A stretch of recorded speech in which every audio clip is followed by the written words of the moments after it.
After weeks of tension over North Korea's pursuit of a nuclear capability, the latest verbal exchanges between Washington and Pyongyang evoke a time, more than 6 decades ago, when the regime was at the mercy of conventional weapons.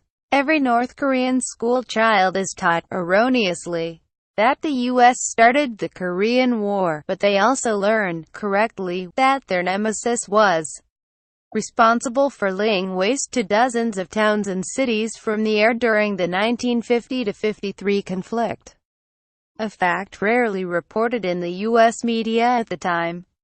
North Korea's foreign minister, Trump has declared war on our country. Read more. The carpet bombing of North Korea has been all but forgotten in the U.S., but not in North Korea, where the regime exploits every opportunity to remind its people, in schools and museums, and via the state media, that the U.S. is still the aggressor. Donald Trump reinforced that narrative this week when, having heard the North's foreign minister, Ri Yong-ho, make a highly provocative speech at the UN General Assembly, he tweeted, "If he echoes thoughts of Little Rocket Man, they won't be around much longer." Ri said Trump's words amounted to a declaration of war, before piling more pressure on the U.S. president. "Since the United States declared war on our country, we will have every right to make countermeasures, including the right to shoot down United States strategic bombers even when they are not inside the airspace border of our country," he said.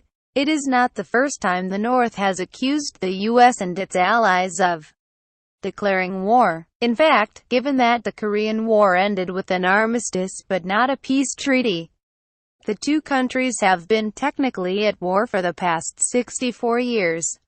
In 2013, North Korea said it and South Korea were in a state of war, following international condemnation of its nuclear test. 3 years later, it said U.S. sanctions targeting Kim Jong-un and other senior officials were tantamount to a declaration of war. But Ri's explicit threat to shoot U.S. warplanes out of the sky was telling. Not only did it open up frightening new possibilities for a miscalculation that leads to wider conflict, it also exposed a visceral fear of U.S. air bombardment, greater, perhaps, than the fear of nuclear annihilation. Facebook, Twitter, Pinterest. Image from propaganda video released by North Korea Tuesday shows a B-1B bomber hit by a missile.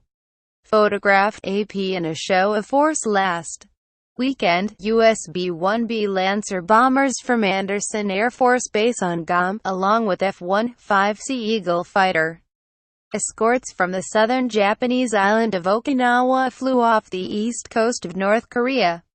U.S. bombers have carried out similar flights before. B-1B planes flew in the region as recently as last month, but the Pentagon was at pains to remind Pyongyang that this was the furthest north of the demilitarized zone separating the two Koreas that any U.S. fighter or bomber has flown this century. It did not take North Korea long to respond.